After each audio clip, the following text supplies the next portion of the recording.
لو أنزلنا هذا القرآن على جبل لرأيته خاشعا متصدعا من خشية الله.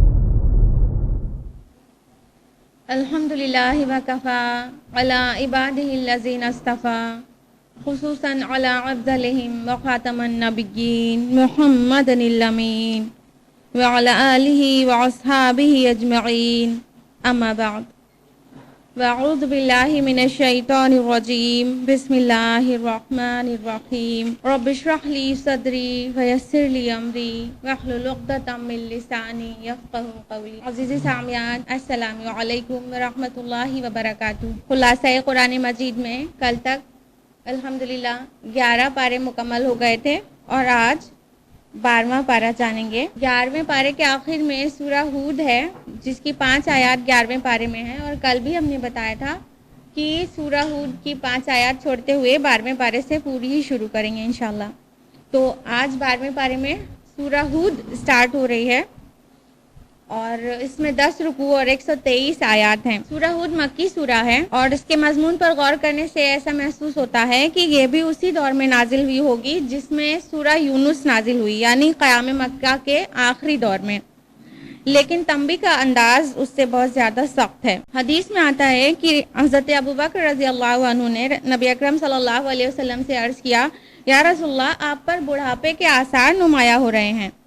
تو جواب میں آپ صلی اللہ علیہ وسلم نے فرمایا کہ مجھے ہود اور اس کی ہم مضمون صورتوں نے بوڑھا کر دیا. اس سے اندازہ ہوتا ہے کہ ان صورتوں میں جو لگاتار تنبیہات آ رہی تھیں اس کی وجہ سے رسول اللہ صلی اللہ علیہ وسلم بھولے جا رہے تھے اور آپ گھبرا رہے تھے، ڈر رہے تھے اس بات سے کہ کہیں میری امت کے لیے مہلت عمل ختم نہ ہو جائے اور ان پر کوئی عذاب نہ آ جائے. سورہ ہود 10 رکوع پر مشتمل ہے جس میں سے 6 رکوع میں انباء الرسول ہیں، یعنی نبیوں کی وہ خبریں جن کی دعوت کے بعد قوم پر عذاب آیا. اور یہ سورہ چونکہ سورہ یونس کے ساتھ مل کر جوڑا بناتی ہے، اس لیے سورہ یونس کے برعکس یہاں پر نوح علیہ السلام کا ذکر تفصیل سے ہوا ہے اور موسیٰ علیہ السلام کا تذکرہ بالکل مختصر میں، جبکہ اس یونس میں اس کا بالکل الٹا ہے. اور ان دونوں رسولوں کے درمیان باقی پیغمبروں کا ذکر بالکل اسی انداز میں ہوا ہے جس طرح سورہ اعراف میں ہوا ہے، یعنی ایک ایک رکوع میں ایک ایک رسول کا تذکرہ. اب باقاعدہ شروع کرتے ہیں سورہ ہود. سورہ ہود کے رکوع نمبر 1 میں آیت نمبر 1 سے 8 تک ہے. آیت نمبر 1 ہے الف لام را. یہ وہ کتاب ہے جس کی آیات پہلے پختہ کی گئی، پھر اس کی تفصیل بیان کی گئی ہے اس ہستی کی طرف سے جو علیم اور خبیر ہے. یعنی قرآن مجید کی جو ابتدائی صورتیں تھیں وہ بہت محکم اور جامع ہیں، بعد میں انہی کی تفاصیل آئی ہیں. آیت نمبر 2 میں ہے اور مت عبادت کرو سوائے اللہ کے، یقیناً میں تمہارے لیے اس کی جانب سے خبردار کرنے والا اور بشارت دینے والا ہوں. یہ اللہ کے رسول کی زبانی کہلایا جا رہا ہے. آیت نمبر 3 میں ہے اگر تم پھر جاؤ گے تو مجھے اندیشہ ہے تم پر ایک بڑے دن کے ہولناک عذاب کا. آیت نمبر 6 میں ہے اور نہیں ہے کوئی بھی چلنے والا پھرنے والا یعنی جاندار زمین میں مگر اس کا رزق اللہ کے ذمے ہے. تو سب کے رزق رسانی کا ذمہ اللہ تعالیٰ کا ہے. تو سارے جانور اللہ پہ بھروسہ کرتے ہیں، لیکن انسان ہے کہ وہ اپنے رزق کے لیے اللہ پہ بھروسہ نہیں کرتا. آج کا کھایا اور کل کا اٹھا کے رکھنا اس کی عادت ہے. آیت نمبر 7 میں ہے اور وہی ہے جس نے پیدا کیا آسمانوں کو اور زمین کو 6 دنوں میں اور اس کا تخت پانی پر تھا. یہ آیت متشابہات میں سے ہے. یہ اللہ ہی بہتر جانتا ہے کہ اللہ کا تخت کیسا ہے اور وہ پانی پر تھا تو کیسا تھا.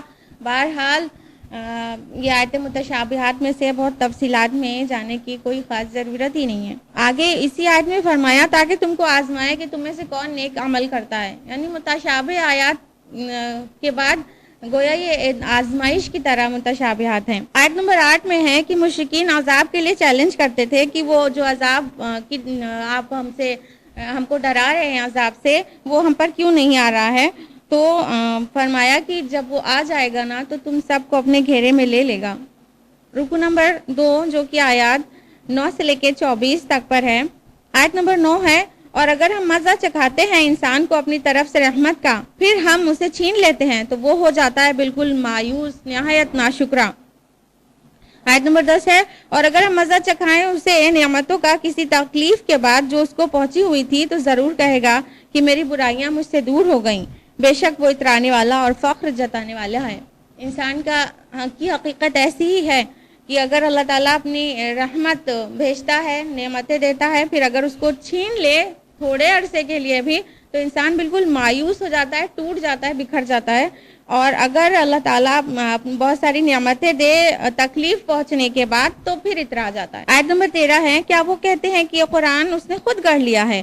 آپ کہیے اچھا تو تم بھی لے آؤ اس جیسی 10 صورتیں گڑھی ہوئی. یہ دیکھیے کتنا بڑا چیلنج ہے کہ مشرکین کہتے تھے کہ آپ اپنے سے گڑھ لائے ہیں محمد, تو ان کو کئی طرح سے چیلنج دیا گیا. یہاں پہ 10 صورتیں کہا گیا ہے. بنی اسرائیل کی آیت نمبر 88 میں کہا گیا تھا اس جیسا قرآن تم بھی بنا لاؤ, اور یہاں پہ 10 صورتیں کہا گیا. اور سورہ یونس کی آیت نمبر 38 اور سورہ بقرہ کی آیت نمبر 23 میں کہا گیا کہ ایک ہی صورت بنا لاؤ.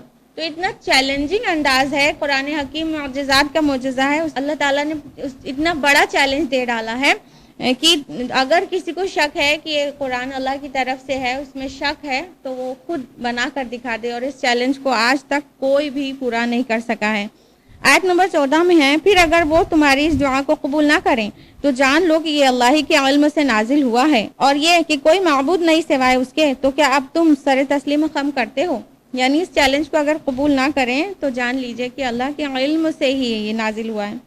آیت نمبر 15 اور 16 میں ہے کہ جو انسان دنیا کی زندگی اور اس کی زیب و زینت کا طالب ہوتا ہے تو ہم دنیا میں اسے دے دیتے ہیں اور آخرت میں اس کے لیے صرف آگ ہے. آیت نمبر 17 ہے جس انسان کے پاس فطرت سلیمہ ہوتی ہے وہ قرآن کو اصل میں آسانی سے پہچان جاتا ہے اور آسانی سے ایمان لے آتا ہے. آیت نمبر 18 سے 22 کا موضوع ہے جو اپنے رب پر جھوٹ باندھے اور اللہ کے راستے سے روکے اور نہ سننے کی صلاحیت رکھتا ہو نہ دیکھنے کی, تو ایسے ہی لوگ ہیں جو آخرت میں خسارہ اٹھانے والوں میں سے ہوں گے. اس کے بعد اہل جہنم کا تذکرہ ہے. اہل جہنم کے تذکرے کے بعد سائملٹینیس کنٹراسٹ کی شکل میں اہل جنت کا تذکرہ ہے. آیت نمبر 23 میں جو لوگ ایمان لائے اور نیک اعمال کیے اور اپنے رب کے سامنے عاجزی کی وہ ہوں گے جنت والے. قرآن مجید میں یہ اسلوب بہت جگہ اختیار کیا گیا ہے کہ پہلے جہنم کے لوگوں کا تذکرہ پھر اس کے بعد جنت کا, یا پہلے جنت والوں کا تذکرہ اور اس کے بعد جہنم والوں کا. آیت نمبر 24 میں ہے ان دونوں گروہوں کی مثال ایسی ہے جیسے ایک شخص اندھا اور بہرا اور دوسرا دیکھنے اور سننے والا. کیا دونوں برابر ہیں مثال کے اعتبار سے؟ تو کیا تم نصیحت حاصل نہیں کرتے؟ یعنی اہل جنت کی مثال ایسی ہے جس کے پاس دنیا میں آنکھیں رہی ہوں, کان رہا ہو, دیکھنے والا ہو, سننے والا ہو, اور جو جہنم والے ہیں وہ دنیا میں ایسے رہے ہوں گے جیسے بہرے اور اندھے ہوں. اب اگلے 6 رکوع جو آ رہے ہیں وہ انباء الرسل پر مشتمل ہیں. انباء الرسل ہم بار بار بتاتے رہتے ہیں کہ وہ رسولوں کے حالات جن کی دعوت کے بعد ان کی قوم نے ان کی دعوت کو قبول نہیں کیا اور ان پر عذاب آ گیا. تو اگلے 6 رکوع اسی پر ہیں جس میں رسولوں کے قوموں کے حالات بیان ہوئے ہیں, اور جس طرح سورہ اعراف میں جو رسولوں کے تھے اسی طرح ہیں. یعنی نوح علیہ السلام, ہود علیہ السلام, صالح علیہ السلام, لوط علیہ السلام, شعیب علیہ السلام اور موسیٰ علیہ السلام. رکوع نمبر 3 آیات 25 سے 35 پر مشتمل ہے. آیت نمبر 25 میں ہے وَلَقَدْ أَرْسَلْنَا نُوحًا إِلَىٰ قَوْمِهِ إِنِّي لَكُمْ نَذِيرٌ مُّبِينٌ, اور ہم نے نوح علیہ السلام کو ان کی قوم کی طرف بھیجا تو انہوں نے کہا کہ بے شک میں خبردار کرنے والا ہوں تمہارے لیے صاف صاف. آیت نمبر 26 ہے تم مت پوجو کسی کو سوائے اللہ کے, مجھے اندیشہ ہے تم پر ایک بڑے دردناک دن کے عذاب کا. نوح علیہ السلام نے ان کو وارن کیا. لیکن آیت نمبر 27 سے 31 میں ہے کہ نوح علیہ السلام کی قوم نے جواب دیا تم تو ہمیں جیسے آدمی ہو, جیسے ہم ہیں ویسے ہی تم بھی ہو, اور تمہارے نزدیک جو لوگ ہیں وہ ادنا ہیں, بہت گھٹیا اور معمولی لوگ ہیں.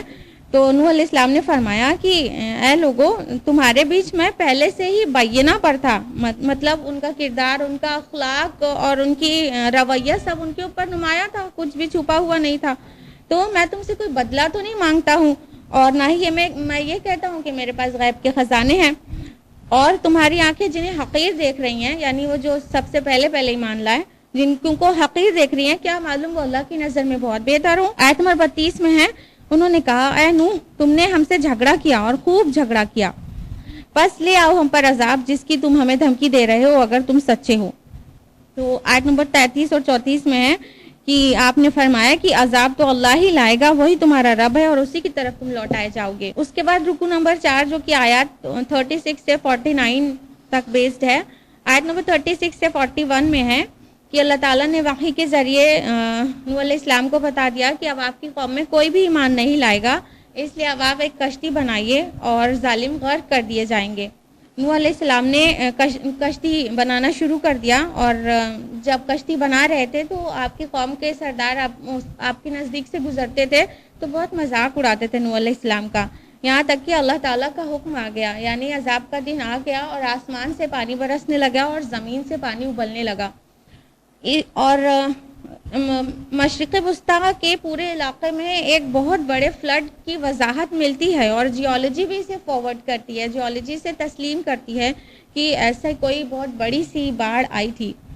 پھر حضرت نوح علیہ السلام نے کشتی میں اہل ایمان کو سوار کر لیا۔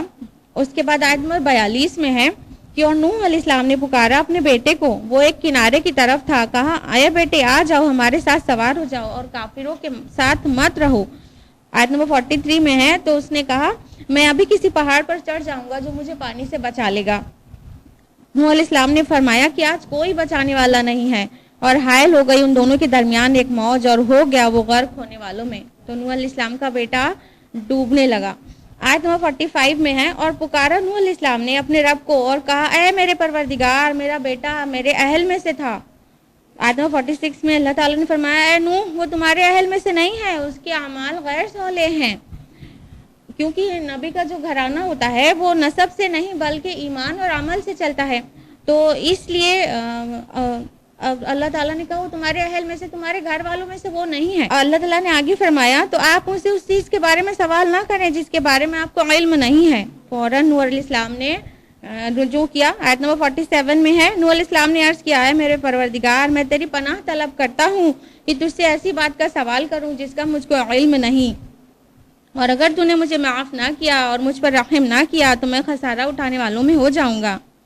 آیت نمبر 48 میں ہے حکم ہوا اے نوح اتر جاؤ ہماری طرف سے سلامتی اور برکتوں کے ساتھ، جو آپ پر بھی ہوگی اور ان امتوں پر بھی جو آپ کے ساتھیوں کی نسلوں سے وجود میں آئیں گی۔ اللہ تعالیٰ نے کہا آپ کے ساتھیوں کی نسلوں سے جو وجود میں آئے گی ان پر رحمتیں ہوں گی۔ اور ایک عام خیال یہ ہے کہ جو نسل انسانی ہے وہ حضرت نوح علیہ السلام کے تینوں بیٹوں سے آگے چلی ہے، آپ کے تینوں بیٹے تھے سام، حام اور یافس۔ آیت نمبر 49 میں ہے پس اے محمد صلی اللہ علیہ وسلم آپ صبر کیجئے، یقیناً انجام کار بھلا ہوگا اہل تقوی کا ہی۔ اور اس کے بعد ہود علیہ السلام کے بارے میں رکو نمبر 5 آیت نمبر 50 سے 60۔ آیت نمبر 50 ہے وَإِلَىٰ عَادٍ أَخَاهُمْ هُودًا، اور عاد کی طرف ہم نے ان کے بھائی ہود کو بھیجا۔ قَالَ يَا قَوْمِ اعْبُدُوا اللَّهَ مَا لَكُم مِّنْ إِلَٰهٍ غَيْرُهُ، تو انہوں نے کہا اے میری قوم عبادت کرو اللہ کی، اس کے علاوہ تمہارا کوئی معبود نہیں ہے۔ آیت نمبر 52 میں ہے اگر تم رجوع کرو گے تو وہ تمہاری نعمتوں میں اور اضافہ کر دے گا، یعنی قوم عاد کے پاس جو بہت ساری اللہ کی نعمتیں تھیں، طویل تھے، اسٹرانگ تھے، ٹیلنٹ تھا، اور ان کے پاس کلچر تھا، اور وہ بہت مضبوط اور پلرز والے مکان بنا لیتے تھے، تو اللہ تعالیٰ کے رسول نے ان سے کہا ہود علیہ السلام نے کہ اگر تم اللہ کی طرف رجوع کرو گے پلٹو گے تو تمہاری نعمتوں میں اور اضافہ کر دے گا، اللہ تعالیٰ تمہیں اور بھی نوازے گا۔ تو آیت نمبر 54 میں ہے انہوں نے کہا کہ ہم تو یہی کہتے ہیں کہ تم پر ہمارے معبودوں میں سے کسی کی مار پڑی ہے، تو ہود علیہ السلام نے ان کی شرک سے بیزاری کا اعلان کیا کہ وہ بیزار ہیں ان کے شرک سے۔ آیت نمبر 55 اور 56 میں ہے کہ ہود علیہ السلام نے بالکل بے پرواہ ہوتے ہوئے فرمایا تو میرے خلاف جتنی چالیں چلنا ہو چلو، میں نے تو اللہ پر توکل کیا۔ آیت نمبر 58 اور 59 میں ہے جھٹلانے والوں پر عذاب آ گیا اور ہود علیہ السلام اور ان کے ساتھیوں کو اللہ نے نجات دے دی، تو قوم عاد پر اللہ تعالیٰ نے بہت بڑی آندھی بھیج دی جو ان پر 8 دن اور 7 راتیں لگاتار چلتی رہی، یہاں تک کہ ایک ایک کو اکھاڑ کر پھینک دیا۔ آیت نمبر 60 میں ہے آگاہ ہو جاؤ قوم عاد نے اللہ کا کفر کیا تھا، سن لو پھٹکار ہے عاد پر جو قوم ہود تھی۔ اس کے بعد صالح علیہ السلام کے قوم کا ذکر ہے سمود کا رکو نمبر 6 میں، جو کہ آیات 61 سے 68 تک ہے۔ آیت نمبر 61 ہے وَإِلَىٰ ثَمُودَ أَخَاهُمْ صَالِحًا، اور سمود کی طرف ان کے بھائی صالح کو بھیجا۔ قال یا قوم اعبدوا اللہ ما لکم من الہ غیرہ، تو انہوں نے کہا کہ عبادت کرو اللہ کی اور تمہارے لیے اس کے علاوہ کوئی الہ نہیں ہے۔ ان ربی قریب مجیب، بے شک میرا رب قریب بھی ہے اور جواب دینے والا بھی، دعاؤں کو سننے والا بھی۔ آیت نمبر 62 میں ہے تو ان کی قوم نے کہا کہ اے صالح، آپ سے تو ہمیں بڑی امیدیں وابستہ تھیں اس سے پہلے، آپ ہم کو روک رہے ہیں ان کو پوجنے سے جن کو ہمارے آبا و اجداد پوجتے رہے۔ پہلے سے ہی ہر نبی، ہر رسول بالکل عوام سے بالکل مختلف ہوتا ہے، اس کا کردار اور اخلاق سب کچھ، چاہے ابھی ظہور نبوت نہ ہوئی ہو۔ تو پہلے تو صالح علیہ السلام کو بہت ہی اچھا سمجھتے تھے اور بڑی امیدیں تھی، کہہ رہے ہیں کہ آپ کے اخلاق سے بہت متاثر رہتے ہوں گے، جیسے رسول اللہ کی سیرت آپ نے پڑھی ہے اسی طرح سارے رسول کی سیرتیں بھی عمدہ ہمیشہ رہی ہیں اور شرک سے وہ سبھی ہمیشہ ہی پاک رہے ہیں۔ تو جب دعوت دی تب پریشانی ہو جاتی ہے قوم کو۔ اخلاق والے تو سبھی کو اچھے لگتے ہیں، لیکن اگر ان کے اندر کچھ چینجز کرنے کے لیے ڈیمانڈ کر لی جائے تو پھر پریشانی ہو جاتی ہے۔ آیت نمبر 63 میں ہے، صالح علیہ السلام نے کہا اے میری قوم کے لوگوں، ذرا سوچو تو صحیح، اگر میں پہلے سے ہی اپنی رب کی طرف سے بینہ پر تھا، اور یہ بینہ کیا ہے؟ وہی ان کا کردار، اخلاق اور ان کا رویہ، وہ طریقہ جو پہلے سے ان کے اوپر کھلا ہوا تھا، بالکل منکشف تھی ہر ایک چیز، تو یہ بھی ایک حجت ہے، حجت کی طرح ہی ہے، اور اللہ تعالیٰ ہر رسول کو پہلے سے اس طرح سے ان کا کردار و اخلاق نمایاں کر دیتا ہے کہ اب ان کے جھوٹ بولنے کا کوئی امکان کسی کے ذہن میں رہے نہ، تو ایمان لانا آسان ہو سکے۔ تو اسی کو ہر رسول نے کہا ہے میں پہلے سے تمہارے درمیان بینہ پر تھا۔ آیت نمبر 64 میں ہے، یہ اللہ کی اونٹنی ہے تمہارے لیے ایک نشانی، چھوڑ دو اسے کہ کھاتی پھرے اللہ کی زمین میں، اور اسے بری طرح سے ہاتھ لگانے کی کوشش نہ کرنا، نہیں تو تم پر آ پڑے گا ایک قریبی عذاب۔ آیت نمبر 65 میں ہے، تو انہوں نے اس کی کونچی کاٹ ڈالی۔ سمود نے ہی یہ ڈیمانڈ کی تھی کہ ہم آپ کو تب تک نہ مانیں گے جب تک آپ ہمیں کوئی معجزہ نہ دکھائیں، اور معجزہ بھی اتنا اسپیسیفک بتا دیا کہ ہم چٹان سے بس ہم کو اونٹنی برآمد ہو جائے، اونٹنی نکل کے آ جائے باہر۔ تو اس طرح اللہ تعالیٰ نے قبول بھی کر لیا، لیکن جب معجزہ دکھا دیا گیا تو پھر وہ اونٹنی کو اللہ کی اونٹنی کہا گیا، ناقۃ اللہ، اللہ کی اونٹنی، اور اس کا احترام کرنے کے لیے کہا گیا، اور اس کو بری طرح سے ٹچ کرنے کے لیے منع کیا گیا، اس کی پانی پینے کی باری علیحدہ کر دی گئی۔ یعنی اب تمہاری ڈیمانڈ پہ معجزہ تو آیا ہے، لیکن اب اس کا اتنا ہی احترام کرو جس طرح اللہ تعالیٰ نے معجزانہ طور پر تمہیں یہ اونٹنی عطا کی ہے۔ لیکن انہوں نے احترام کرنے کے بجائے اس کو کاٹ ڈالا۔ پھر اس کے بعد آیت نمبر 65 میں ہے کہ اب اپنے گھروں میں 3 دن تک رہ بس لو، ان کو وارن کر دیا گیا کہ بس اب 3 دن تک تمہیں رہنا ہے، اس کے بعد عذاب آ جائے گا۔ آیت نمبر 66 پہ ہے کہ تو جب ہمارا فیصلہ آ گیا تو ہم نے نجات دے دی صالح کو اور جو اس کے ساتھ ایمان لائے تھے اپنی رحمت سے۔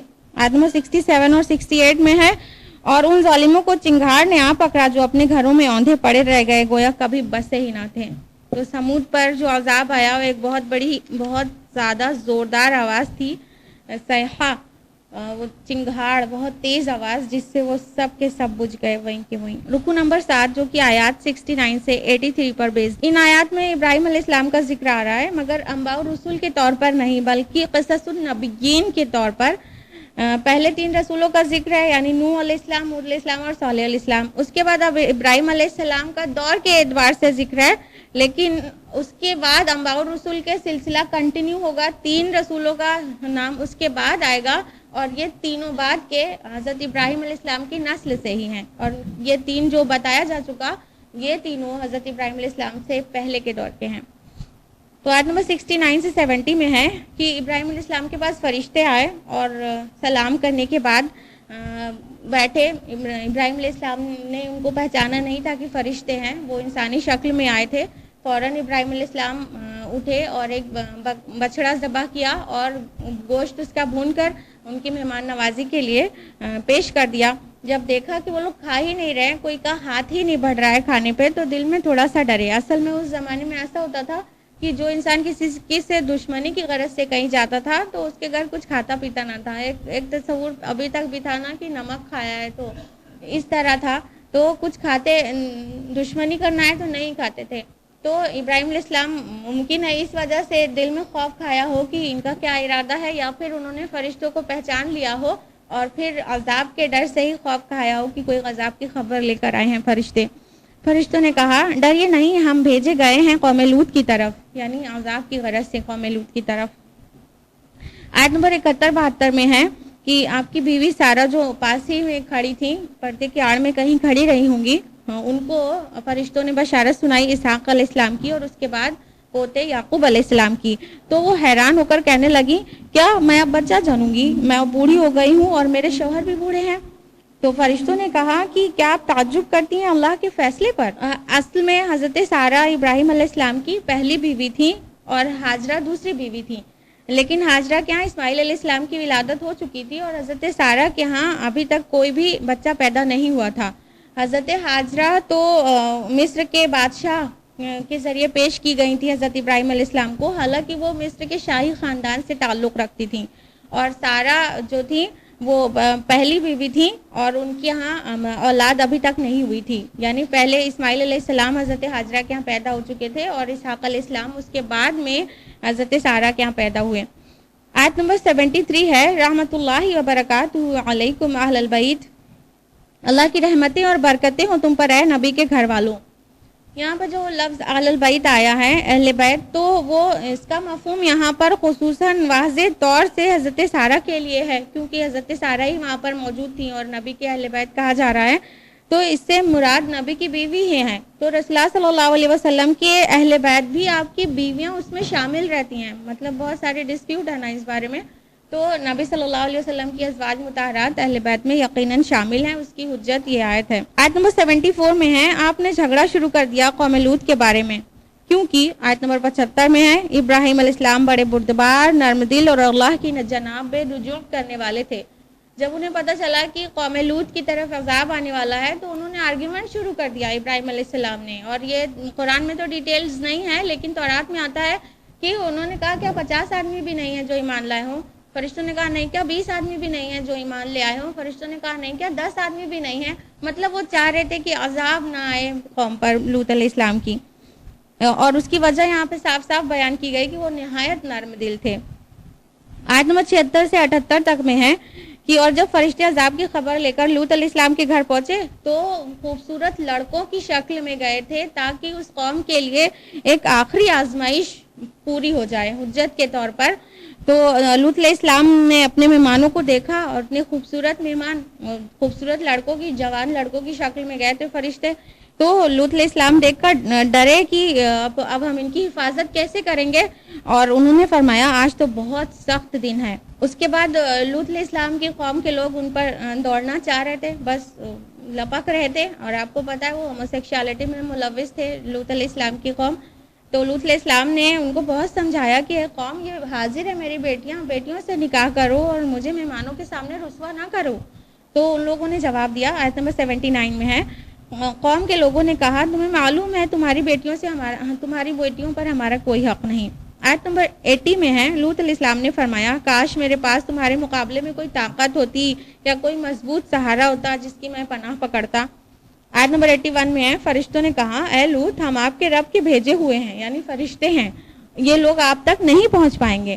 پھر فرشتے نے اپنا ہاتھ ہلایا تو وہ سب اندھے ہو گئے، یعنی وہ جو فرشتوں کی طرف دوڑ رہے تھے لپک رہے تھے تو ان کو اندھا کر دیا. آیت نمبر 81 میں ہی ہے بس آپ رات کے حصے میں اپنے گھر والوں کو لے کر نکل جائیں اور کوئی مڑ کر نہ دیکھے، یعنی اس کی طرف توجہ نہ کرے جو لوگ عذاب میں آنے والے ہیں، سوائے آپ کی بیوی کے اس پر بھی وہی مصیبت آئے گی جو سب پر آنے والی ہے. ان کے وعدے کا وقت صبح ہے اور کیا صبح قریب نہیں. آیت نمبر 82 میں ہے کہ اور جب ہمارا حکم آ پہنچا تو ہم نے ان سب کو تلے اوپر کر دیا اور مزید ان پر بارش برسائی تہ پر تہ پتھروں کی، اور وہ نشان زدہ تھے تمہارے رب کی طرف سے. کئی طرح سے ان پر عذاب آیا، بستی پلٹ دی گئی، زلزلہ آ گیا اور پتھروں کی بارش ہوئی جو پتھر نشان زدہ تھے. آج دیکھیے دنیا میں کتنی جگہ ہوموسیکشوالٹی پھر سے پھیل گئی ہے اور کئی کنٹریز میں وہ لیگلائز بھی ہو گئی ہے. استغفر اللہ. رکو نمبر 8 جو کہ آیات 84 سے 95 کے درمیان ہے اور اس میں شعیب علیہ السلام کی قوم مدین کا ذکر ہے. آیت نمبر 84 وَإِلَى مَدْيَنَ أَخَاهُمْ شُعَيْبًا، اور مدین کی طرف ہم نے ان کے بھائی شعیب کو بھیجا. قَالَ يَا قَوْمِ اعْبُدُوا اللَّهَ مَا لَكُم مِّنْ إِلَٰهٍ غَيْرُهُ، تو انہوں نے کہا اے قوم عبادت کرو اللہ کی، کوئی الہ نہیں ہے تمہارا اس کے سوا. وَلَا تَنْقُصُوا الْمِكْيَالَ وَالْمِيزَانَ، اور نہ کم کرو ماپ اور تول کو، مجھے اندیشہ ہے ایک دن کے عذاب کا جو تمہیں گھیر لے گا. شعیب علیہ السلام کی قوم میں جو سب سے بڑا فتنہ برپا ہوا تھا وہ ناپ تول میں کمی کر رہے تھے اور شرک میں بھی ملوث تھے. آیت نمبر 87 میں ہے، اور انہوں نے کہا ہے شعیب کیا تمہاری نماز تمہیں اس بات کا حکم دیتی ہے کہ ہم چھوڑ دیں ان کو جن کو پوچھتے رہے ہمارے آبا و اجداد؟ اس میں غور کرنے کی بات یہ ہے کہ شعیب علیہ السلام بھی نماز پڑھتے تھے، ہر نبی نے نماز پڑھی ہے، اور یہاں پہ جو جواب ہے قوم کا کہ تمہاری نماز تمہیں کہہ رہی ہے کہ ہم اپنے معبودوں کو چھوڑ دیں، گفتگو میں کہیں شرک کا ذکر نہیں ہے، لیکن پھر بھی اس جواب سے لگتا ہے کہ وہ شرک بھی کرتے تھے اور قوموں کی طرح۔ آیت نمبر 88 میں ہے کہ آپ نے فرمایا ذرا سوچو اے میری قوم کے لوگوں، اگر پہلے ہی اپنے رب کی طرف سے میں بینہ پر تھا۔ آیت نمبر 89 میں ہے اے میری قوم کے لوگوں دیکھو میری دشمنی کہیں تمہیں اس انجام تک نہ پہنچا دے کہ تم پر بھی وہی عذاب آ جائے جیسا کہ آیا تھا قوم نوح، ہود اور صالح علیہ السلام پر کی قوم پر، اور قوم لوط تو تم سے کچھ دور بھی نہیں۔ اس میں قوم لوط کو نزدیک بتایا گیا ہے زمانی اور مکانی دونوں اعتبار سے۔ جغرافیائی اعتبار سے خلیج عقبہ کے جو پوروی تٹ کے قریب قوم مدین آباد تھی، اور اسی علاقے سے ذرا ہٹ کر مشرق کی طرف ڈیڈ سی ہے، اور اسی کے ساحل پر سدوم اور عمورہ کی بستیاں تھیں جس کے اوپر حضرت لوط علیہ السلام مبعوث کیے گئے تھے۔ اور زمانی اعتبار سے بھی ان دونوں قوموں کے درمیان یعنی مدین اور قوم لوط کے درمیان ہزاروں سال کا نہیں بلکہ کچھ 100 سال کا فاصلہ ہے۔ اس آیت میں جو دوسرا اہم نقطہ ہے وہ یہ کہ ذاتی بغض اور تعصب اور کی بنیاد پر اگر کوئی انسان کسی داعی کی دعوت کو ٹھکراتا ہے تو اس کا کچھ نہیں بگاڑ پاتا داعی کا، بلکہ وہ خود اپنے آپ کو برباد کر لیتا ہے۔ آیت نمبر 91 ہے، انہوں نے کہا اے شعیب ہم تو تمہیں ایک کمزور آدمی دیکھتے ہیں، اگر تمہارا خاندان نہ ہوتا تو ہم تمہیں سنگسار کر چکے ہوتے۔ یہی چیز رسول اللہ صلی اللہ علیہ وسلم کے ساتھ بھی پیش آئی تھی۔ آپ کا جو خاندان تھا وہ بہت معزز تھا، اور آپ کے چچا ابو طالب کی وجہ سے اہل مکہ آپ پر ہاتھ نہیں ڈالتے تھے۔ تو یہاں پہ شعیب علیہ السلام کی جو قوم تھی وہ شعیب علیہ السلام کو نقصان پہنچانے سے اس لیے رک رہی تھی کیونکہ وہ خاندانی اور بڑے معروف خاندان سے ہوں گے۔ آیت نمبر 92 میں کہا شعیب علیہ السلام نے کیا میرا خاندان تم پر اللہ سے زیادہ بھاری ہے؟ آیت نمبر 94 میں ہے اور ظالموں کو آ پکڑا ایک زبردست کڑک نے تو وہ اپنے گھروں میں اوندھے پڑے رہ گئے۔ ان پر کڑک اور بجلی کا عذاب آیا قوم شعیب پر۔ آیت نمبر 95 میں ہے آگاہ ہو جاؤ پھٹکار ہے مدین پر جیسے پھٹکار ہوئی تھی سمود پر۔ اس کے بعد رکو نمبر 9 ہے جو کہ آیات 96 سے 109 پر بیسڈ ہے، اور اب صرف 4 آیات ہیں 96 سے 99 کے بیچ جو کہ موسیٰ علیہ السلام اور آل فرعون کے متعلق ہیں۔ آیت نمبر 96 میں ہے اور ہم نے بھیجا موسیٰ کو اپنی آیات اور واضح سند دے کر۔ آیت نمبر 97 ہے فرعون اور اس کے سرداروں کی طرف لیکن انہوں نے فرعون کی پیروی کی۔ آیت نمبر 98 ہے قیامت کے دن وہ آئے گا آگے چلتا ہوا اپنی قوم کے، یعنی جس طرح یہاں پہ لیڈر تھا فرعون اپنی قوم کا اور برائی کے لیے اس نے سب کا ذمہ خود بھی اٹھا لیا، اسی طرح روز قیامت بھی وہ آگے لیڈر بن کے آئے گا اپنی قوم کے، اور سوچو عذاب میں بھی سب کا لیڈر رہے گا۔ آیت نمبر 99 میں ہے اس دنیا میں بھی لعنت ان کے پیچھے لگا دی گئی اور قیامت کے دن بھی۔ آیت نمبر 100 میں ہے یہ ہیں وہ بڑی بڑی بستیوں کی خبریں جو ہم آپ کو سنا رہے ہیں، یعنی رسول اللہ صلی اللہ علیہ وسلم کو۔ آیت نمبر 101 میں ہے اور ہم نے ان پر ظلم نہیں کیا بلکہ انہوں نے اپنی جانوں پر خود ظلم کیا۔ آیت نمبر 102 میں ہے یقیناً اس کی پکڑ بڑی دردناک بھی ہے اور بڑی سخت بھی۔ یہی سب باتیں تھیں جو رسول اللہ صلی اللہ علیہ وسلم کو بوڑھا کیے دے رہی تھی۔ آیت نمبر 103 میں ہے یقیناً اس میں نشانی ہے ان لوگوں کے لیے جو آخرت کے عذاب سے ڈرتے ہیں۔ آیت نمبر 104 سے 108 کے درمیان آخرت کا تذکرہ ہے، جو بدبخت ہیں وہ جہنم میں ہوں گے چیختے ہوئے اور دہاڑتے ہوئے، اور جو نیک بخت ہیں وہ جنت میں ہوں گے۔ اس کے بعد آخری رکوع یعنی رکوع نمبر 10 جو کہ آیات 110 سے 123 پر مشتمل ہے۔ آیت نمبر 112 ہے اے نبی صلی اللہ علیہ وسلم آپ ڈٹے رہیں جیسا کہ آپ کو حکم ہوا ہے۔ اور آیت نمبر 113 میں ہے اور کوئی جھکاؤ پیدا نہ کرنا ان لوگوں کی طرف جنہوں نے ظلم کیا، یعنی رشتہ داری کی وجہ سے یا کسی بھی مراسم کی وجہ سے یا قبیلے کی محبت کی وجہ سے، کسی بھی وجہ سے آپ کو اپنی دعوت میں کوئی بھی جھکاؤ ان کی طرف نہیں ہونا چاہیے۔ آپ اپنا کام بالکل اس انداز میں کیجیے جیسا رب حکم دے رہا ہے۔ آیت نمبر 114 اور 115 میں صبر اور نماز کی تاکید ہے۔ آیت نمبر 116 میں ہے تو کیوں نہ ایسا ہوا تم میں سے پہلے کی قوموں میں سے کہ ایسے علمبردار ہوتے جو روکتے زمین میں فساد مچانے سے، مگر بہت تھوڑے جنہیں ہم نے ان میں سے بچا لیا۔ اس میں غور کرنے کی بات ہے کہ بار بار ایک چیز کی تلقین کی جاتی ہے کہ ہر قوم میں حق کا علمبردار ہونا چاہیے، امر بالمعروف اور نہی عن المنکر کا فریضہ انجام دینے والے کچھ لوگ ہونا چاہیے، اور دوسری بات بھی غور کے لائق ہے کہ وہی لوگ اللہ تعالیٰ ان کو ہی حفاظت دیتا ہے، انہی کو بچا لیتا ہے جو حق کے علمبردار ہوتے ہیں۔ آیت نمبر 117 میں ہے، اور آپ کا رب ایسا نہ تھا کہ بستیوں کو ظلم کے ساتھ ہلاک کر دے جبکہ اس کے بسنے والے لوگ اصلاح کرنے والے ہوں۔ یعنی اگر کچھ بھی گنجائش باقی رہتی ہے اصلاح کی تو پھر ان پر عذاب نہیں آتا ہے۔ جب بالکل سیل ہو جاتے ہیں وہ کہ اب کچھ بھی سننے والے نہیں ہیں، تو ایسے کچروں کو رکھنے سے فائدہ بھی کیا ہے، پھر اللہ تعالیٰ انہیں اکھاڑ پھینکتا ہے۔ جو لوگ ایمان نہیں لاتے اور نصیحت کرنے کے بعد بھی ان کو چیلنج کرنے کے بعد فرمایا گیا آیت نمبر 122 میں، تم بھی انتظار کرو، ہم بھی منتظر ہیں۔ اور آیت نمبر 123 میں، تو آپ اس کی عبادت کریں اور اسی پر توکل کریں، اور یقیناً آپ کا رب غافل نہیں ہے جو تم لوگ کر رہے ہو۔ یہ لاسٹ کنکلیوژن کے ساتھ یہ سورہ مکمل ہو گئی، اور اب ہم لوگ اگلی سورہ کی طرف بڑھتے ہیں، اور نیکسٹ سورہ جو ہے وہ ہے سورہ یوسف۔ لگاتار نبیوں کے نام پر سورتیں ہیں، اس کے بعد والی سورہ بھی ابراہیم نام سے ہے۔ سورہ یوسف بھی مکی ہے، اس میں 12 رکوع اور 111 آیات ہیں، اور اس کا نام یوسف اس لیے ہے کیونکہ پوری سورہ میں یوسف علیہ السلام کا قصہ ہے۔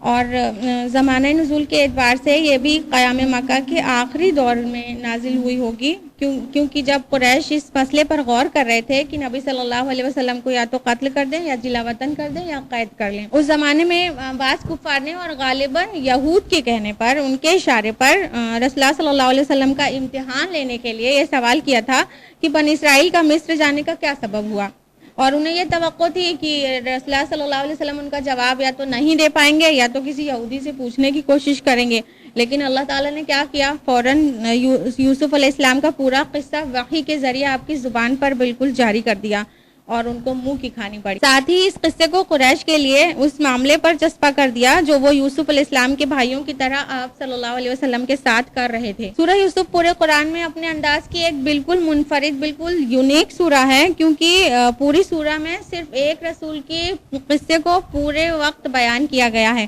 بس ہلکی سی مشابہت اس کی سورہ توحہ سے ہے کہ اس میں حضرت موسیٰ علیہ السلام کا واقعہ ہے۔ اس سے پہلے جو 2 مکی سورتیں ہم لوگوں نے دیکھی وہ اس میں انباء الرسل کا جو مضمون ہے وہ بہت تشدد کے ساتھ ہے، بہت شدت کے ساتھ آیا ہے، جبکہ سورہ یوسف میں انباء الرسل کی ہلکی سی جھلک بھی نہیں ملتی ہے، بلکہ اس میں یوسف علیہ السلام کا تذکرہ قصص النبیین کے انداز میں ہے۔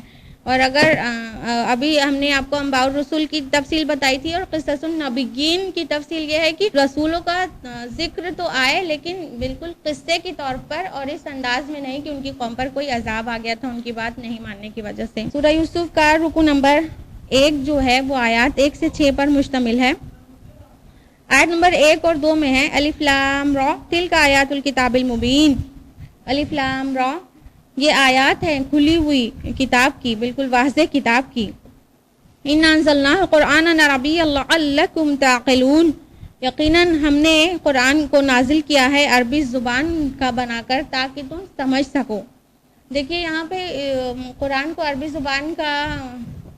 زبان میں نازل کرنے کی وجہ بتائی گئی ہے کہ تاکہ تمہیں سمجھ میں آئے۔ اس سے صاف پتہ چلتا ہے کہ ہم کو قرآن کو اپنی اون لینگویج میں سمجھنا چاہیے، سمجھنے کی ضرورت ہے۔ عربی زبان سیکھ لینا تو بیسٹ آپشن ہے، لیکن اس کو اپنی زبان میں سمجھنا بہت ضروری ہے، کیونکہ جو قرآن کے مخاطب اول تھے ان کی زبان عربی تھی، اس لیے قرآن مجید عربی زبان میں ہے تاکہ انہیں پراپرلی بات سمجھ میں آئے، تو سمجھنا امپورٹنٹ ہے۔ آیت نمبر 3 ہے ہم آپ کو سنانے لگے ہیں بہترین بیان اس قرآن کے ساتھ جو ہم نے آپ کی طرف وحی کیا ہے، اور یقیناً آپ اس سے پہلے ناواقف تھے، یعنی یوسف علیہ السلام کا واقعہ۔ آیت نمبر 4 میں ہے جب یوسف علیہ السلام نے اپنے والد سے کہا ابا جان میں نے خواب میں دیکھا ہے 11 ستاروں کو اور سورج کو اور چاند کو، اور میں نے دیکھا ہے وہ میرے لیے سجدہ کر رہے ہیں۔ یعقوب علیہ السلام کی اصل میں جو پہلی بیوی تھی ان سے 10 بیٹے تھے، اور اس وقت تک وہ سب جوان بڑے ہو چکے تھے، اور جو دوسری بیوی تھی ان سے 2 بیٹے تھے، حضرت یوسف اور بنیامین، اور یہ دونوں ہی ابھی کم سن تھے ابھی۔ آیت نمبر 5 اور 6 میں ہے کہ یعقوب علیہ السلام اشارہ سمجھ گئے یوسف علیہ السلام کے خواب سے کہ اللہ تعالیٰ نے اس کو نبی سلیکٹ کرنے والا ہے، لیکن اپنے بڑے بیٹوں سے ڈرے کہ کہیں وہ حسد میں آ کر اس کو کچھ نقصان نہ پہنچائیں، اس لیے بھائیوں کو یہ خواب بتانے کے لیے منع کر دیا کہ اپنے بھائیوں سے اس کا ذکر مت کرنا۔ رکوع نمبر 2 جو کہ آیات 7 سے 20 پر مشتمل ہے۔ آیت نمبر 8 اور 9 میں ہے کہ ان کے بھائیوں نے کہا کہ یوسف اور اس کا بھائی ہمارے والد کو زیادہ عزیز ہیں، اس لیے یوسف کو قتل کر دو یا کسی علاقے میں لے جا کر پھینک دو تاکہ والد کی توجہ صرف تمہاری طرف ہو جائے، پھر اس کے بعد نیک بن جانا۔ اس سے ان کی ضمیر کی کشمکش کا پتہ چلتا ہے کہ وہ قتل کرنے اور پھینک دینے کا پلان تو بنا رہے تھے، لیکن دل میں ایک آواز اٹھ رہی تھی کہ یہ غلط ہے، تو وہ اپنے آپ کو تسلی دینے کے لیے کہ ایک بار یہ کام کر گزرو پھر نیک بن جانا۔ آیت نمبر 10 سے 15 میں ہے کہ یہ طے کرتے ہوئے کہ قتل کرنے کے بجائے ہم کسی اندھے کنویں میں اس کو ڈال دیتے ہیں،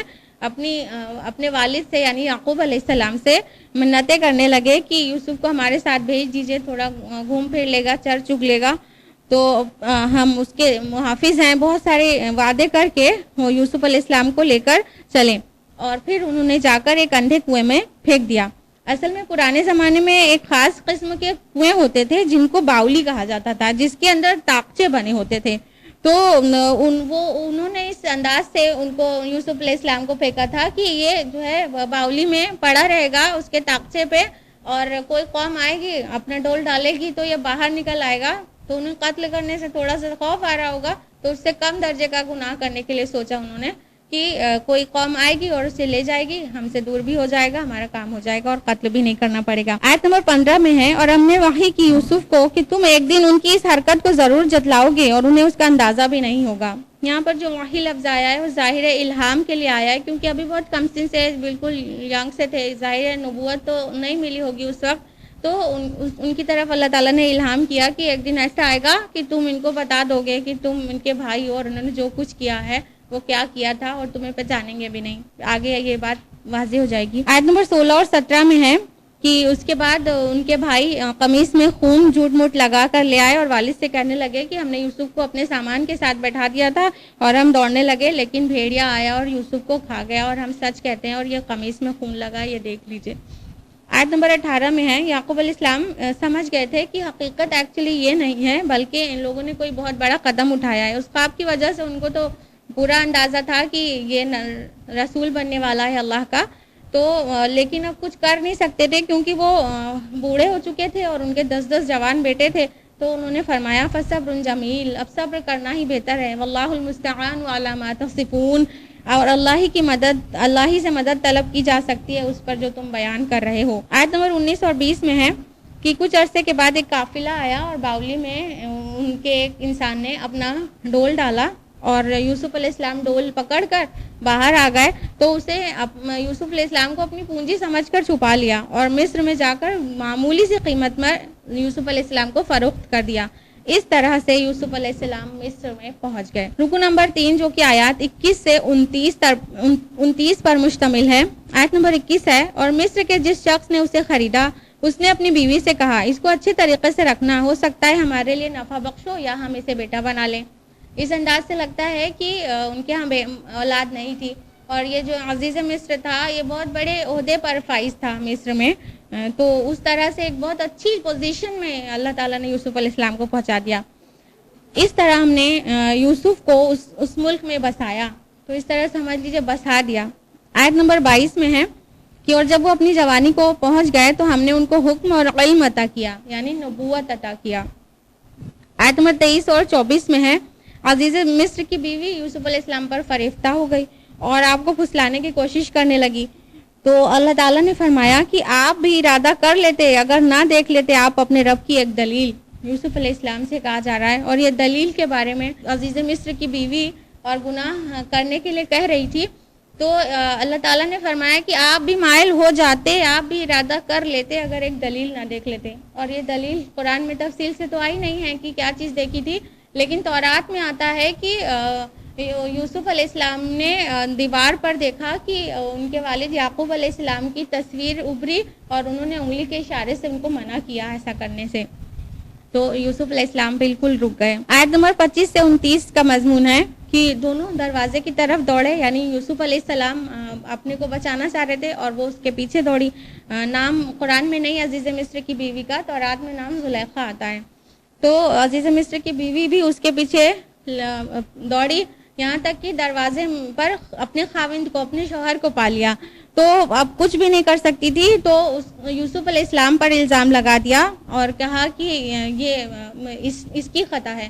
تو اس کا فیصلہ کرانے کے لیے عورت کے ہی خاندان والوں میں سے ایک گواہ نے یہ گواہی دی کہ اگر جو ہاتھا پائی ہوئی تھی اس میں قمیص پھٹ گئی تھی یوسف علیہ السلام کی، تو ایک حکمت والے شخص نے گواہی دی کہ اگر قمیص آگے سے پھٹی ہے تب تو یوسف جھوٹا ہے اور عورت سچی ہے، اور اگر قمیص پیچھے سے پھٹی ہے تو عورت جھوٹی ہے اور یوسف سچا ہے۔ یوسف علیہ السلام کہہ رہے تھے نہیں وہ اس عورت کا ہی پھیر ہے، اور وہ عورت کہہ رہی تھی نہیں یوسف نے کیا ہے۔ تو اس طرح جب قمیص کو پایا گیا کہ قمیص پیچھے سے پھٹی تھی تو عزیز مصر نے کہا کہ یہ تم عورتوں کی ہی چال ہے، اے عورت تو اللہ سے توبہ کر، اور یوسف علیہ السلام سے کہا کہ اے یوسف تم درگزر سے کام لو۔ اس کے بعد رکو نمبر 4 ہے، آیات 30 سے 35 پر مشتمل، کہ شہر میں بہت چرچا ہونے لگی اس بات کی کہ عزیز مصر کی بیوی جو ہے وہ تو اپنے غلام کو پھسلا رہی تھی۔ تو عورت کو یہ بات بہت بری لگی اور اس نے ایک مجلس کا اہتمام کیا، اپنی عورتوں کو بلایا اور سب کو پھل دے کے ایک چھری دے کر بیٹھایا تھا۔ پھر اس کے بعد یوسف علیہ السلام کو سامنے بلا لیا کہ آ جاؤ یوسف سامنے۔ جب ان لوگوں نے یوسف علیہ السلام کو دیکھا تو بالکل شد رہ گئیں، بالکل حیران رہ گئیں، اور سب نے اپنے اپنے ہاتھ کاٹ ڈالا۔ ممکن ہے کہ ایسا ہوا ہو کہ حیرانی کی وجہ سے انہوں نے اپنے ہاتھ کاٹ ڈالا ہو، یا تو پھر ایک عورت نے ایسا کیا ہو کہ اپنا ہاتھ کاٹا ہو تو یوسف علیہ السلام اس کی طرف متوجہ ہوئے ہوں، تو یہ دیکھ کر سبھی نے اپنا اپنا ہاتھ کاٹ ڈالا کہ ہماری طرف اٹریکٹ ہو یوسف، جو بھی وجہ سے سب نے اپنے اپنے ہاتھ کاٹ ڈالا۔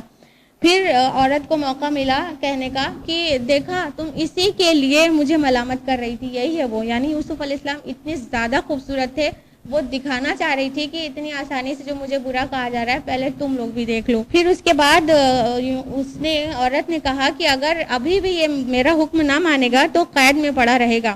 یوسف علیہ السلام نے دعا کیا کہ اللہ مجھے قید منظور ہے اس کام سے جس کی طرف یہ عورت بلا رہی ہے، تو اللہ تعالیٰ نے ان کی دعا کو قبول کر لیا، یہاں تک کہ ان کے لوگوں میں یہ بات سوچی سمجھی گئی کہ اب کیا کیا جائے، کیسے سچویشن کو ٹیکل کیا جائے۔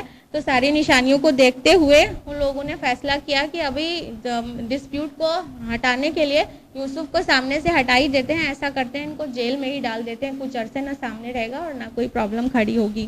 اس طرح یوسف علیہ السلام جیل میں چلے گئے۔ رکو نمبر 5 جو کہ آیات 36 سے 42 پر مشتمل ہے، آیت نمبر 36 ہے، اور داخل ہوئے ان کے ساتھ جیل میں 2 نوجوان، ان میں سے ایک نے کہا کہ میں نے اپنے آپ کو خواب میں دیکھا کہ میں شراب نچوڑ رہا ہوں، اور دوسرے نے کہا میں نے اپنے آپ کو خواب میں دیکھا کہ میں سر پر روٹیاں اٹھائے ہوئے ہوں اور پرندے اس میں سے کھا رہے ہیں، اب ہم کو ان خوابوں کی تعبیر بتائیے، ہم آپ کو نیکوکار دیکھتے ہیں۔ یوسف علیہ السلام کے ساتھ قید خانے میں 2 لوگ تھے، جب انہوں نے کافی دن دیکھ لیا ہوگا کہ یہ انسان تو قید ہونے کے لائق ہی نہیں ہے، کس قدر نیک اور خوش اخلاق انسان ہے اور کس قدر اعلیٰ سیرت کا انسان نظر آتا ہے، تو ان دونوں نے اپنے اپنے خواب کو بیان کر کے اس کی تعبیر جاننی چاہیے کہ تم تو بہت نیک انسان ہو، ہمیں اس کی تعبیر بتا دو۔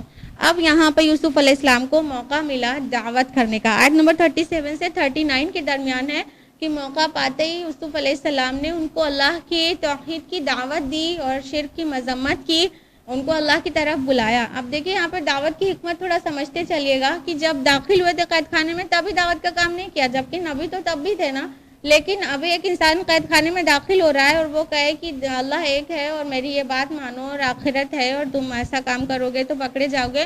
اگر قید خانے میں داخل ہوتے ایسی بات کرنے لگے تو اگلے پر کیا امپریشن پڑے گا کہ خود تو کوئی جرم کر کے چلے آ رہے ہو اور بڑی اچھی سی بات کہہ رہے ہو۔ یوسف علیہ السلام نے ہرگز دعوت داخل ہوتے ہی نہیں کیا، بلکہ اپنے کردار اور اخلاق سے اپنے کو ثابت کر دیا کہ وہ کس سیرت کے مالک ہیں، اور جب اگلے نے اس کو مان لیا، قبول کر لیا کہ آپ اعلیٰ کردار اور نیک بخت ہیں، ہم کو ہمارے خواب کی تعبیر بتائیے، تب موقع دیکھ کے انہوں نے دعوت کا کام کیا۔ آیت نمبر 41 میں ہے، اے میرے جیل کے دونوں ساتھیوں، تم میں سے ایک تو اپنے آقا کو شراب پلائے گا اور دوسرا ہے کہ اسے سولی دی جائے گی اور پرندے اس کے سر سے نوچ نوچ کر کھائیں گے۔ دونوں کے خواب کی تعبیر بتا دی، اور جس کو زندگی ملنی تھی اس سے یوسف علیہ السلام نے فرمایا کہ اپنے آقا سے میرا ذکر کرنا۔ شیطان نے اس کو بھلائے رکھا یوسف علیہ السلام کا ذکر کرنے سے کے لیے اپنے آقا سے، تو آپ جیل میں کئی برس پڑے رہے۔ اس کے بعد رکو نمبر 6 جو کہ آیات 43 سے 49 پر بیسڈ ہے، آیت نمبر 43 ہے، اور بادشاہ نے کہا کہ میں خواب دیکھتا ہوں کہ 7 موٹی گائیں ہیں جن کو کھا رہی ہیں 7 دبلی گائیں، اور 7 بالیاں ہیں ہری اور دوسری سوکھی۔ تو اے میرے درباریوں مجھے بتاؤ میرے خواب کی تعبیر کیا ہے، اگر تم خواب کی تعبیر کر سکتے ہو۔ تو اس وقت مصر، یہ جو بادشاہ کا ذکر ہو رہا ہے یہ فرعون نہیں تھا، مصر کے اس وقت کے بادشاہ فرعون نہیں تھے، بلکہ چرواہے بادشاہ بنے تھے وہاں پر، وہ حکمران تھے وہاں پر، اور یہ وہ ہرگز یہ فرعون نہیں تھا۔ تو بادشاہ کے کردار کی جو جھلک یہاں پر ملتی ہے وہ اس سے پتہ چلتا ہے کہ وہ توحید اور رسالت سے تو نابلد تھا، لیکن وہ ایک نیک سیرت اور ایک رحم دل انسان تھا۔ آیت نمبر 44 میں ہے کہ انہوں نے کہا یہ تو پریشان خیالات ہیں اور ہم ایسے خوابوں کی تعبیر نہیں جانتے۔ تو اس کے درباریوں نے کہہ دیا اس کی کوئی تعبیر نہیں ہے۔ آیت نمبر 46 سے 49 میں ہے کہ وہ شخص جو قید خانے سے نجات پا گیا تھا اس کو یوسف علیہ السلام کی یاد آ گئی، تو اس نے جا کر بادشاہ کا خواب یوسف علیہ السلام سے بیان کیا، اور اس کی تعبیر یوسف علیہ السلام نے کچھ اس طرح بتائی: تم 7 سال خوب زراعت کرو گے، یعنی خوب کھیتی کرو گے، اور جو بھی فصل کاٹو گے اس کو بالیوں میں تھوڑا چھوڑ دینا، اور 7 سال آئیں گے جو شدید قحط کے ہوں گے، پھر جو کچھ تم نے بچا کے رکھا ہے وہ سب اس میں ختم ہو جائے گا، پھر 1 سال آئے گا جس میں خوب زوردار بارش ہوگی اور خوب رس نچوڑو گے، یعنی خوب ساری زراعت کرو گے۔ اس کے ساتھ ہی پارہ نمبر 12 مکمل ہوتا ہے۔ اب اس کے آگے انشاءاللہ کل کنٹینیو ہوگا۔ آج کے لیے اتنا ہی۔ ربنا تقبل منا انک انت السمیع العلیم۔ والسلام علیکم ورحمۃ اللہ وبرکاتہ۔